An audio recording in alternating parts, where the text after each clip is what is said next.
नवी मुंबईतील नेरूळ परिसरात भंगार व्यवसायाचा आड सुरू असलेल्या अंमली पदार्थांच्या मोठ्या रॅकेटचा पर्दाफाश झाला असून या कारवाईमुळे परिसरात एकच खळबळ उडाली आहे।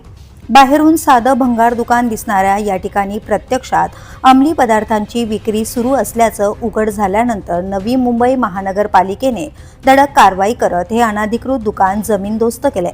नेरूळ सेक्टर 28 आणि सीवूड्स रेल्वे स्थानक परिसरात हा बेकायदेशीर व्यवसाय सुरू होता। स्थानिकांकडून सातत्याने तक्रारी येत असल्याने महापालिकेने पोलीस प्रशासनाच्या मदतीने कारवाईचा बडगा उभारला। या कारवाई दरम्यान अतिक्रमण विरोधी पथकाने दुकानातील सर्व भंगार साहित्य जप्त करत ते डम्पिंग ग्राउंडवर पाठवले।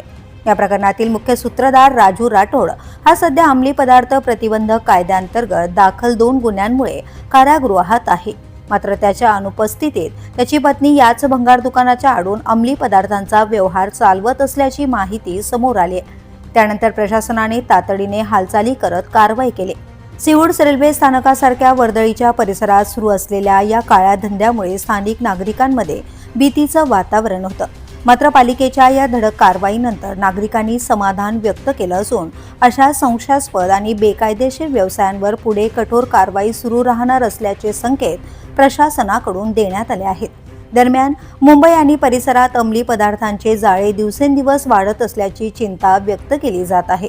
तरुणाई मोठ्या प्रमाणात या विळख्यात अडकत असल्याने पोलीस आणि प्रशासनाकडून सातत्याने छापेमारी आणि कारवाई केली जाते।